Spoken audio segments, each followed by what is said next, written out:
Good morning students, welcome back to Dhananjay IAS academy. आज है 4 तारीख, तो स्टार्ट करते हैं कल से लेकर अभी तक की जितनी भी करंट डेवलपमेंट्स हैं उसके एडीआर के साथ एनालिसिस, डिस्कशन और रिवीजन। आपको क्या लगा है एसोसिएट डेमोक्रेटिक रिफॉर्म? नहीं यार, उनको अपना काम करने दो ना, हम अपना काम करेंगे। चलो पहला क्वेश्चन, त्रिपुरा। बताइए क्या होगा इसका आंसर। आपको लग रहा होगा कि अभी मैंने बोला करंट अफेयर्स की क्लास है, तो ये स्टैटिक क्वेश्चन क्या कर रहा है यहाँ पे, बिल्कुल लग रहा होगा। But current affairs is not just only about current, आपको स्टैटिक से लिंक करके पढ़ना है। और ये जो त्रिपुरा है ये बहुत ही न्यूज़ में है। आपके जो भी एग्जाम पॉइंट ऑफ व्यू से रिलेवेंट न्यूज़पेपर्स हैं उनके फ्रंट पेज पे था क्या त्रिपुरा, तो क्यों था ये भी जानेंगे। बट आप पहले इसका आंसर बताओ। और आई बेट मैक्सिमम स्टूडेंट्स इसका आंसर गलत देंगे क्योंकि वो ये नहीं पढ़ा होगा उन्होंने। डू नॉट पूछ रहा है ना, एकदम देखते के साथ नहीं अटैक मारना है। डू नॉट, बहुत इजी है। हमने म्यांमार को जब पढ़ा था तो हमने जाना था क्या, अरुणा मामी क्या था, अरुणाचल प्रदेश, नागालैंड, मणिपुर और मिजोरम। तो क्या यहाँ पे त्रिपुरा आ रहा है? नहीं आ रहा है यार, तो म्यांमार हो गया इसका आंसर। चलो बिल्कुल हो गया। अब आते हैं वापस से कि त्रिपुरा क्यों न्यूज में है। जब आप त्रिपुरा की लोकेशन देखोगे तो ये है आपका त्रिपुरा, है ना, छोटी सी प्यारी सी स्टेट है हमारी। बांग्लादेश से तीनों साइड से ये घिरी हुई है, दिख रहा है, तीनों साइड से ये घिरी हुई है। तो बांग्लादेश में क्या हो रहा था, 1947 से लेकर 1971 तक वहाँ पे वायलेंस हो रहे थे। वहाँ का उनका अपना वार चल रहा था। वेस्ट पाकिस्तान और ईस्ट पाकिस्तान में लोग भाग रहे थे, रिफ्यूज ले रहे थे। मैक्सिमम रिफ्यूजीज भी आए कहाँ, त्रिपुरा में आए। तीनों साइड से बांग्लादेश से है। त्रिपुरा छोटा सा स्टेट, प्यारा सा स्टेट, ट्राइबल पॉपुलेशन ज़्यादा रहता है। बांग्लादेशी तीनों साइड से आ रहे हैं तो उनका रिसोर्स पे बर्डन पड़ेगा, बिल्कुल पड़ेगा। मैक्सिमम पॉपुलेशन उनकी कम हो गई, जो उनका रिसोर्सेज ऑल कम था, इनका जो पॉलिटिकल रिप्रेजेंटेशन था वो भी कम हो गया। तो इसीलिए बहुत टाइम से इनका प्रोटेस्ट चल रहा है कि आप हमें अलग से स्टेट दे दो या फिर जो भी हमारे इश्यूज हैं उसको सॉल्व करो। तो ये प्रोटेस्ट चल रहा था बहुत टाइम से। अभी कुछ दिन पहले ही ये जो है प्रद्यो देवबर्मन, वहाँ के जो मेन अपोजिशन पार्टी है, उनके लीडर, क्या नाम है अपोजिशन पार्टी का, त्रिपुरा वो था, इनके लीडर है। इन्होंने स्टार्ट कर दिया फास्ट एंड टू डेथ का। किया ही था कि कुछ घंटे बाद सेंटर से फोन आ गया कि नहीं चलो कोई बात नहीं, हम एग्रीमेंट साइन करते हैं और आपका जो भी इश्यूज है उसको रिसॉल्व करते हैं। और उसको रिसॉल्व करने के लिए हम एक कमेटी बनाते हैं जिसमें सारे स्टेक होल्डर्स है, सारे रहेंगे, और जो भी आपका ग्रीवांसेस है, जो भी आपका प्रॉब्लम है उसको हम एड्रेस करेंगे, सॉल्व करेंगे। तो ये था पूरा बात त्रिपुरा को लेके। ओके चलो, तो हमने जाना क्यों है त्रिपुरा न्यूज़ में, हमने जाना कि त्रिपुरा का ज्योग्राफिकल लोकेशन कैसा है। थोड़ा सा हिस्टोरिकल बैकग्राउंड जान लेते हैं जल्दी। त्रिपुरा जो था वो मनिक डिनेस्टी के अंडर में आता था और इंस्ट्रूमेंट ऑफ एक्सेशन साइन किया इन्होंने 1941 में। प्रिंसली स्टेट था, गवर्नमेंट ऑफ इंडिया में आ गया। उसके बाद से ही इनके जो ये इश्यूज हैं वो दिखने स्टार्ट हो गए। ओके, जो उनका मैक्सिमम पॉपुलेशन था वो 63.77 था, जो घट के सीधे मेयरली हो गया 31.88 2011 में। काफ़ी पॉपुलेशन कम हो गया, बिल्कुल कम हो गया। क्यों हो गया? क्योंकि इन्फ्लक्स हो रहा था रिफ्यूजीज का। और जो वहाँ के राजा थे उन्होंने लैंड रिजर्व करके रखा हुआ था वहाँ के नेटिव इंडिजिनस ट्राइब के लिए, बट उनको वो लैंड भी नहीं मिला, ये भी इनका इशूज था। तो यही सब चीज़ कारणों के चलते काफ़ी लंबे टाइम से इनका प्रोटेस्ट चल रहा था। जो त्रिपुरा है वो 6th शेड्यूल में आता है। और जब मैं 6th शेड्यूल बोलती हूँ तो आपको लद्दाख में दिमाग में आना चाहिए 6th शेड्यूल। क्यों? क्योंकि हमने पहले ही कुछ दिन पहले पढ़ा था लद्दाख में प्रोटेस्ट हो रहा है, और जो ये 6th शेड्यूल है उस टाइम भी न्यूज़ में था, अभी भी न्यूज़ में है। तो 6th शेड्यूल में क्या क्या होता है, हर एक चीज़ एंगल पर आता। असम आता है, त्रिपुरा आता है, बिल्कुल। तो यहाँ त्रिपुरा में भी Tripura tribal area autonomous district council है, बिल्कुल है। 2/3 एरिया कॉम्प्राइज करता है। इनका ये भी डिमांड है ग्रेटर त्रिपुरा लैंड का। इसमें बांग्लादेश के भी कुछ पार्ट्स आते हैं, असम के भी कुछ पार्ट्स आते हैं। तो ऑब्वियसली बांग्लादेश आ रहा है, कहाँ से पॉसिबल है? नहीं पॉसिबल है, बट जो पॉसिबल है उसके लिए एग्रीमेंट साइन हुआ है सेंट्रल गवर्नमेंट के साथ, ठीक है। तो त्रिपुरीज वहाँ के मेजर पॉपुलेशन है, वहाँ की जो इंडिजिनस ट्राइब में मेजर पॉपुलेशन उनका है। उसके बाद फिर है ब्रू ट्राइब और लास्ट में है जमातियास ट्राइब। ओके बिल्कुल। चलो, ब्रू ट्राइब जब मैं बोलती हूँ तो कुछ याद आता है आपको? कुछ दिन पहले ही हमने पढ़ा था ब्रू ट्राइब को लेके। ओरिजिनली ये मिजोरम के थे, बट यहाँ पे ये नहीं रह पा रहे थे। इनके ऊपर बहुत वायलेंस हो रहा था, परसिक्यूशन हो रहा था, इसीलिए स्केप करके आ गए पीसफुल लाइफ के लिए। कहाँ? त्रिपुरा। तो कुछ टाइम पहले त्रिपुरा गवर्नमेंट और सेंट्रल गवर्नमेंट ने इनको लैंड एलोकेट किया इनके रीसेटलमेंट के लिए। किनके? ब्रू ट्राइब्स के लिए। तो क्या थे ये example? They were example of internally displaced people. क्योंकि जब हम रिफ्यूजीज की बात करते हैं तो आपको लगता है कि नहीं सिर्फ दूसरे कंट्रीज के ही होते हैं, नहीं ऐसा नहीं होता है, अपने ही देश में बहुत लोग रिफ्यूजीज हो जाते हैं। And Bru refugees, Bru tribal people is one of the example of internally displaced people. तो ये सारे डेवलपमेंट्स हमने जाने और पढ़ा, बिल्कुल समझ में आ गया होगा, ना समझने वाली कोई ऐसी बात थी नहीं। ठीक है, नेक्स्ट क्वेश्चन। रेड सी फिर से न्यूज़ में है और बहुत काफ़ी लंबे टाइम तक न्यूज़ में रहने वाला है ये। तो अगर न्यूज़ में है तो प्रोबेबिलिटी ज़्यादा है कि आपके एग्जाम में ये क्वेश्चन आएंगे और ऐसे ही आएंगे। और एग्जामिनर जो क्वेश्चन सेटर है वो समझ गए हैं कि जो हमारे बच्चे हैं ना वो बहुत स्मार्ट हो गए हैं, वो ये करके जाते हैं, बट वो आप नहीं कर पाएंगे क्योंकि एग्जामिनर को आपको गिराना है। अगर आप अच्छे से पढ़ोगे तो नहीं गिरोगे, नहीं तो फिर ऐसे करके जाओगे तो पक्का गिरोगे। क्या पूछ रहा है आपको? एंटी क्लॉकवाइज डायरेक्शन में करना है, एंटी क्लॉकवाइज में, ओके? ऐसे बताओ, मैप देखें? चलो देखते हैं, बिल्कुल मैप देखते हैं, क्या दिक्कत है मैप देखने में। तो सबसे पहले आता है, हमने क्या इसमें क्या बोला गया है आपको कि एंटी क्लॉकवाइज करना है। तो ये आपका यहाँ पे रेड सी है, मैंने बहुत बार बोला है कि रेड सी में अटैक कर रहे हैं, कौन कर रहा है? हौती रिबेलियंस कर रहे हैं। और कहाँ के हैं ये? यमन के हैं। तो यमन तो यहाँ हो गया, बिल्कुल। थोड़ा सा भी पढ़ा होगा, सऊदी अरब के बारे में जाना होगा, तो सऊदी अरब यमन के जस्ट ऊपर है, ये हो गया। तो यमन पहले हो गया, उसके बाद सऊदी अरब। चलो ठीक है, तो यमन सब तो सारे में 2 है, बट 4 नहीं यार, इरिट्रिया तो इस साइड में, इतना तो पक्का पता है। तो 2 और 1, तो ये दोनों ऑप्शन तो कट गए, बिल्कुल कट गया। 4th ऑप्शन में क्या है? इरिट्रिया, तो ये सबसे साइड में, चलो कंफ्यूजन होगा। फिर इधर से जाते हैं तो इधर आता है क्या? इजिप्ट आता है, बिल्कुल आता है। तो क्या हुआ? यमन, सूडान और इजिप्ट, यमन, सूडान और इजिप्ट, 3 नंबर। तो 3 कहाँ है? यहाँ है, हो गया इजी यार, कितना इजी तो था, देख के डरना नहीं है, बिल्कुल आराम से सॉल्व करना है। और क्योंकि रेड सी बहुत न्यूज़ में है तो बिल्कुल आंख गरा के देखना, आंख अटका के देखना है, हर एक चीज़ जानना है। ठीक है, गुल्फ ऑफ अकाबा के लोकेशन के बारे में जानना है, गुल्फ ऑफ सुएज के बारे में जानना है, जो गुल्फ ऑफ सुएज है यहाँ पे है, ठीक है। और सिर्फ इजिप्ट इसको कवर कर रहा है ना। और ये है गुल्फ ऑफ अकाबा, ये सऊदी अरब में भी आ रहा है, जॉर्डन में भी आ रहा है, थोड़ा सा पार्ट आप देखोगे इजराइल भी कवर कर रहा है, इजिप्ट तो कर ही रहा है। और रेड सी तो भाई साहब बहुत ही ज़्यादा इंपॉर्टेंट है। क्यों इंपॉर्टेंट है? हौतीस अटैक कर रहे हैं। न्यूज़ में क्यों था? चलो आते हैं वापस, न्यूज़ में क्यों था? क्योंकि एक शिप थी ब्रिटिश की, वो पहली ऐसी शिप बनी जो अटैक के चलते डूब गई है। हौतीस इसका मज़ा ले रहे हैं, बट मज़े की बात नहीं है क्योंकि जो शिप थी इसमें फर्टिलाइज़र था, फर्टिलाइजर्स, टन्स ऑफ फर्टिलाइजर थे। अब आप सोचो शिप में फर्टिलाइजर है, डूब गई है, फर्टिलाइजर पानी में जाएगा, इन्वायरमेंटल डिग्रेडेशन होगा, बिल्कुल होगा। फर्टिलाइजर बाहर निकलेगा, वहाँ पे अलगी फीड होगी, अलगी का पॉपुलेशन बढ़ेगा, अलगी का पॉपुलेशन बढ़ेगा तो ऑक्सीजन डिजोल्व जो है वो कम होगा, और जो मरीन इकोसिस्टम है उस पर कितना हार्मफुल इफेक्ट होगा, बिल्कुल होगा। तो ये इसी रिलेटेड आर्टिकल में था। जो शिप था उसका नाम था रूबी मायर, ब्रिटिश शिप थी, और इसमें था fertiliser, ammonium phosphate, sulphate, tons of fertilisers थे। चलो इसलिए न्यूज़ में था और इसलिए आपके क्वेश्चन में भी था। नेक्स्ट क्वेश्चन पर चलते हैं।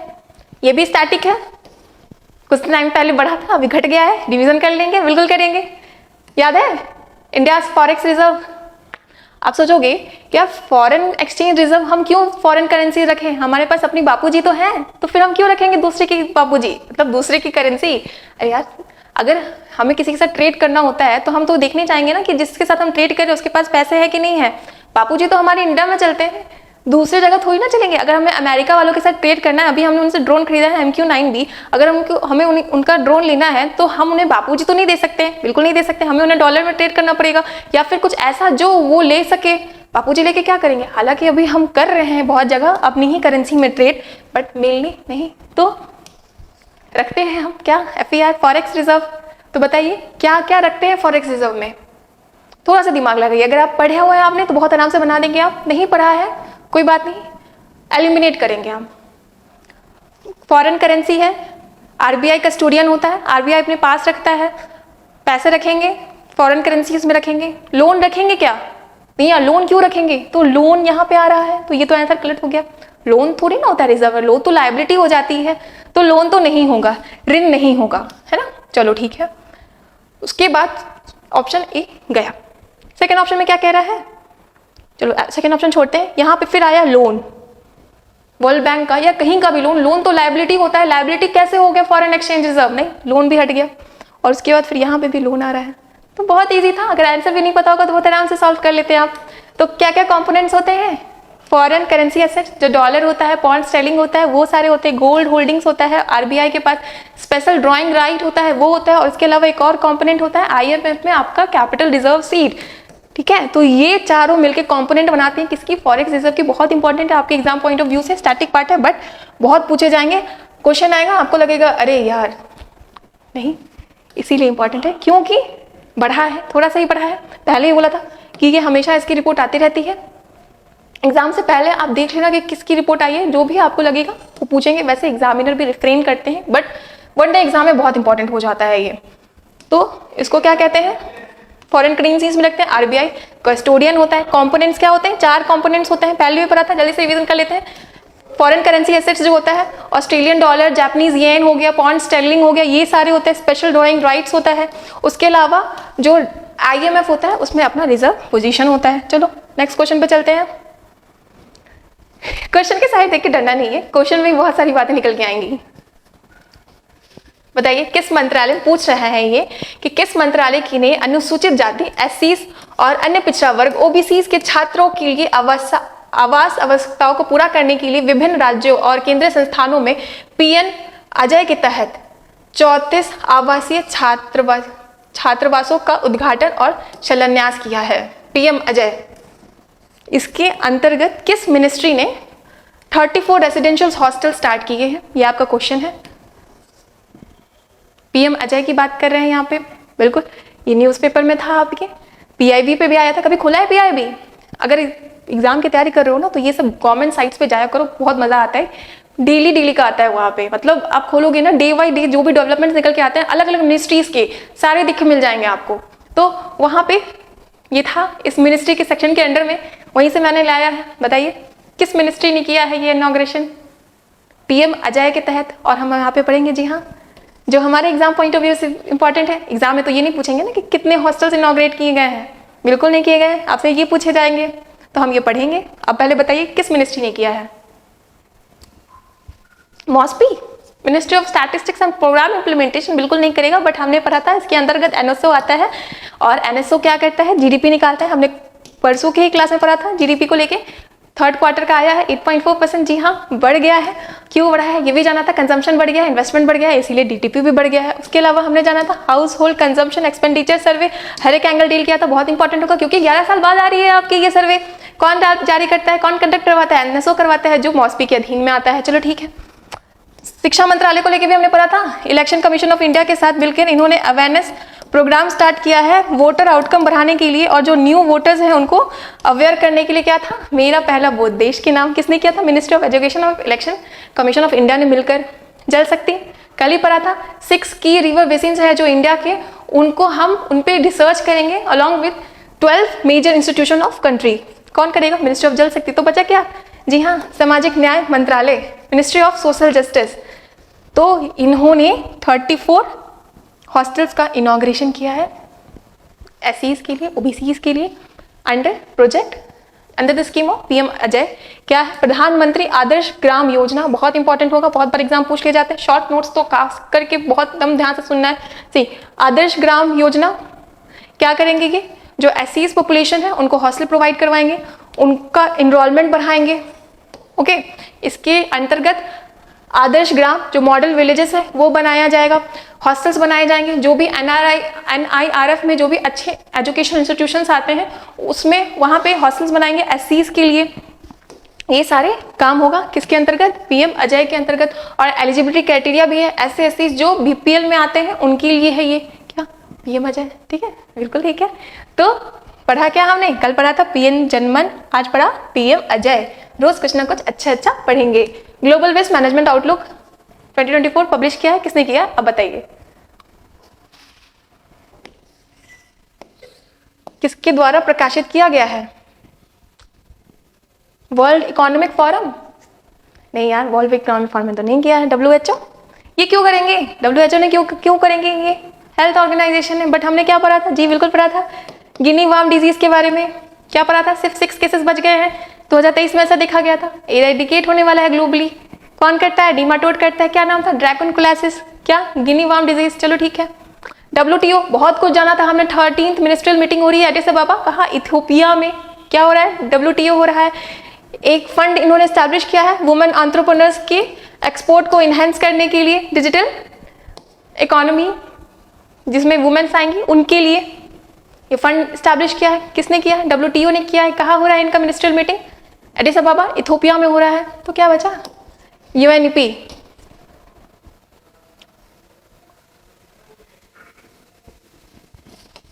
नहीं ये नहीं, ये दूसरा क्वेश्चन आ गया, ये रहा। हाँ, तो UNEP किसके साथ मिलकर क्या है, इंटरनेशनल सॉलिड वेस्ट एसोसिएशन के साथ मिलकर इन्होंने किया है क्या, ग्लोबल वेस्ट मैनेजमेंट आउटलुक किया है, ठीक है। और उन्होंने बताया है, प्रेडिक्ट किया है कि ग्रो होगा जो वेस्ट है 3.8 बिलियन टन बाय 2050।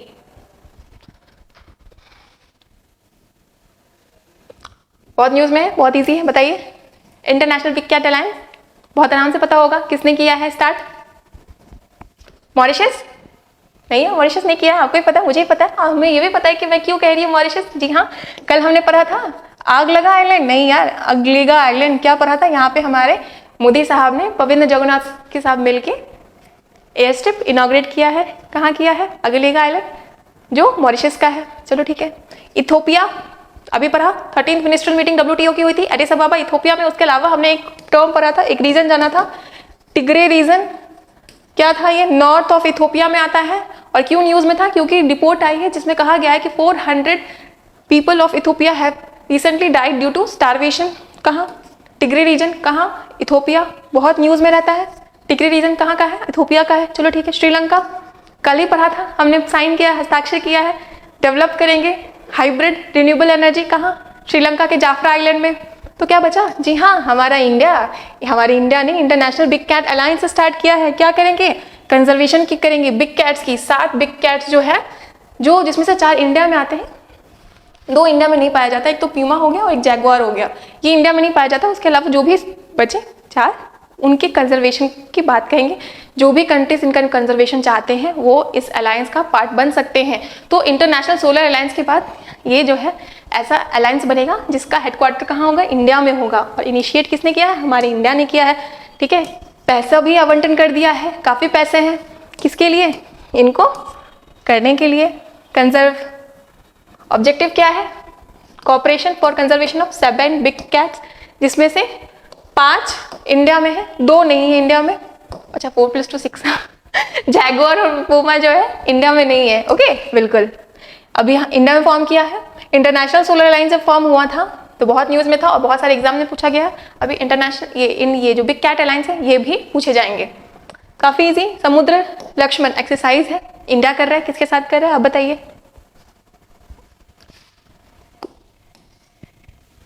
ये हो रहा है कहाँ, विशाखापट्टनम में। जी हाँ, जहाँ पे कुछ टाइम पहले कौन सी एक्सरसाइज हो रही थी, मिलन एक्सरसाइज हो रही थी, वहीं पे हो रहा है ये समुद्र लक्ष्मण। कहाँ हो रहा है आप बताइए। थाईलैंड, नहीं यार थाईलैंड तो नहीं, पर थाईलैंड के साथ हमने MOU साइन किया है कोलैबोरेशन के लिए। क्यों, आयुर्वेदा मेडिसिन और उनकी जो ट्रेडिशनल मेडिसिन है उसके प्रमोशन के लिए। किसके साथ किया है, थाईलैंड के साथ। जापान के साथ नहीं यार, जापान के साथ नहीं, पर जापान के साथ हम कर रहे हैं धर्मा गार्जियन। ये तो आपको पता होगा, बट ये नहीं पता होगा कहाँ हो रहा है। बताइए कहाँ हो रहा है धर्मा गार्जियन एक्सरसाइज। जी हाँ, राजस्थान में हो रहा है। चलो ठीक है। नेपाल, नहीं यार नेपाल नहीं, नेपाल के साथ तो शांति प्रिया नहीं, शांति प्रयास। क्या करें, शांति प्रयास। तो समुद्र लक्ष्मी किसके साथ है, मलेशिया के साथ है। चलो, तो समुद्र लक्ष्मण एक्सरसाइज नेवल एक्सरसाइज है, विशाखापट्टनम में हो रही है, इंडिया और मलेशिया के साथ हो रही है। मधुमलाई टाइगर रिजर्व सर्वे हुआ है यहाँ पे, बताइए कहाँ है। बहुत इजी है, बहुत आराम से बता देंगे। क्या वो तेलंगाना में है, नहीं तेलंगाना में नहीं है, बट तेलंगाना में है कवल नेशनल पार्क, जो हमने पढ़ा था कुछ टाइम पहले। ये भी न्यूज में था। क्यों न्यूज में था, क्योंकि ऑफिशियल सस्पेंड हुए थे, टीक वुड की स्मगलिंग कर रहे थे। इतना कहानी आपसे ऑब्वियसली एग्जाम में नहीं पूछेंगे, बट क्योंकि इंडिया में बहुत सारे नेशनल पार्क है। अभी तो मतलब स्टार्ट हुआ है नया साल, कितने सारे न्यूज में आएंगे, कुछ तो दिमाग में होना चाहिए ना स्टोरी, ताकि याद रहे, नहीं तो एग्जाम में क्या होगे, कंफ्यूज। तो कवल नेशनल पार्क तेलंगाना। तमिलनाडु को लेके कुछ पढ़ा था हमने, बिल्कुल पढ़ा था, वीराथंगल नेशनल पार्क। क्यों पढ़ा था? क्योंकि कस्क्यूटा डॉर्डर जो एक इन्वेसिव स्पीसीज है, वहाँ की जो पेड़ है उनके ऊपर फैल रही है, चोक कर रही है, उनका जो भी वनिशमेंट है वो खींच ले रही है, जिसके चलते पेड़ कम हो रहे हैं। कहाँ? वीराथंगल नेशनल पार्क में। कहाँ की है? तमिलनाडु की है। उड़ीसा को भी लेके हमने पढ़ा था कुछ, जी हाँ बिल्कुल, गुप्तेश्वर फॉरेस्ट पढ़ा था हमने। और क्या है ये गुप्तेश्वर फॉरेस्ट? बायोडाइवर्सिटी साइट है उड़ीसा की चौथी। वेस्ट बंगाल पद्माजी नेशनल पार्क, ये भी पढ़ा था हमने। ब्रीडिंग हुई है वहाँ पे सक्सेसफुली, किसकी? स्नो लिपर्ड की। कहाँ? पद्माजी नेशनल पार्क में। कहाँ है? वेस्ट बंगाल में। बचा तो कोई नहीं फिर तो, सी एलिमिनेशन हमेशा नहीं करेगा काम। तमिलनाडु में है मधुमलाई। तमिलनाडु में क्या है? मधुमलाई। तो क्यों है न्यूज में? क्योंकि यहाँ पे हुआ है हर्पेटोफॉनल सर्वे। ओके, क्या होता है ये सर्वे? तो यहाँ पे आप जो भी रेप्टाइल्स हैं उनके डिस्ट्रीब्यूशन, एबंडेंस और जो भी उनकी इकोलॉजी है उसको देखेंगे। कहाँ? मधुमलाई में हुआ है। क्या हुआ है? हर्पेटोफॉनल सर्वे। चलो, कहाँ है? तमिलनाडु में है। काफी बेसिक है, मैक्सिमम लोगों को पता होगा। विक्रमादित्य वैदिक क्लॉक कहाँ है? बताइए। ऑब्वियसली यार बहुत इजी है, जल्दी से बताइए कहाँ है। चलो ठीक है, उज्जैन में है। उज्जैन कहाँ है? मध्य प्रदेश में है। ठीक है, चलो रिवीजन कर लेते हैं जल्दी से, बिल्कुल से कर लेते हैं। छत्तीसगढ़ को लेकर हमने कल क्या पढ़ा था? लार्जेस्ट बैटरी स्टोरेज सिस्टम बन रही है। कहाँ बन रही है? छत्तीसगढ़ में बन रही है, कल ही पढ़ा था। तेलंगाना को लेकर हमने क्या पढ़ा था? हैदराबाद में क्या बन रहा है? वर्ल्ड इकोनॉमिक फोरम ने बनाया है फोर्थ इंडस्ट्रियल रेवोल्यूशन के लिए क्या सेंटर हैदराबाद में। कहाँ बन रहा है? कहाँ बन रहा है? तेलंगाना। चलो ठीक है, गुजरात को भी लेके हमने पढ़ा था। सेमीकंडक्टर यूनिट धोलेरा, पहली सेमीकंडक्टर फैब यूनिट बन रही है। किसके किसके साथ मिलकर बन रही है? टाटा और ताइवान की कंपनी के साथ बन रही है। क्या बन रही है? Semiconductor fab unit. कहाँ बन रही है? गुजरात में बन रही है, धोलेरा में। 2 बनेगी गुजरात में, 1 बनेगी असम में। चलो ठीक है, तो ये जो वैदिक क्लॉक है इसका मुझे नहीं लगता कि जरूरत पड़ेगा रिवीजन का, बहुत लोगों को ऐसे ही पता होगा। कवर नहीं किया था इसलिए डाल दिया क्वेश्चन में कि आप कहोगे कि यार क्वेश्चन तो छूट जा रहे हैं, बट नहीं छूट रहे हैं। न्यूज में है काफी। आईईडी क्या है? बहुत ज्यादा न्यूज में है, बिल्कुल जानना है। दंतपत को लेके हमने क्या पढ़ा था? छत्रपति शिवाजी महाराज का वेपन था। महाराष्ट्र ने इसको क्या डिक्लेयर किया है? महाराष्ट्र का स्टेट वेपन क्या? दंतपत। साइबर अटैक को लेकर हमने पढ़ा था जूस जैकिंग। आरबीआई ने क्वेश्चन किया है जूस जैकिंग के अगेंस्ट। क्या है जूस जैकिंग? जो भी पब्लिक एरियाज होते हैं, चार्जिंग पॉइंट होती हैं, वहां पे मालवेयर इंस्टॉल कर लिए जाते हैं अटैकर्स के द्वारा, और जो आप चार्ज लगाओगे तो आपका जो भी निजी इंफॉर्मेशन होगा वो हैकर्स ले लेंगे। तो इसको कहते हैं जूस जैकिंग। इसके अगेंस्ट आरबीआई ने क्वेश्चन किया है। साइबर अटैक पढ़ा था। सीस्लग कल पढ़ा था, जी हाँ, हमारी द्रौपदी मुर्मू के नाम के पे रखा गया है। माइक्रोडोजमस द्रौपदी कहाँ पाई गई थी? उड़ीसा और वेस्ट बंगाल के कोस्टल एरिया में। तो क्या बच गया? एक्सप्लोसिव विस्फोटक है, आईईडी। क्यों है न्यूज में? तो बेंगलुरु के रामेश्वर जो वहाँ की रेस्टोरेंट थी, कैफे थी, वहाँ पे पहले तो लगा सबको कि शायद गैस सिलेंडर फट गया है। फिर बाद में इन्वेस्टिगेशन के बाद पता चला कि इम्प्रोवाइज एक्सप्लोसिव डिवाइस था। ये जो डिवाइस होता है इसको आप चेंज कर सकते हो। ये बहुत कम, मतलब बहुत धीरे भी फट सकता है, और आप इसको चाहो तो बहुत डेडली वेपन भी बना सकते हो। किसको? आईईडी को बना सकते हो। होममेड होता है, ठीक है, मैनी फॉर्म्स में आता है। तो इसलिए न्यूज़ में था और आपको जानना है। तो ये था आज का सेशन। होप आपको समझ में आया होगा। अगर आपकी कोई भी क्वेरी है तो do let me know in the comment section. तब तक के लिए पढ़ते रहिए, ख्याल रखिए।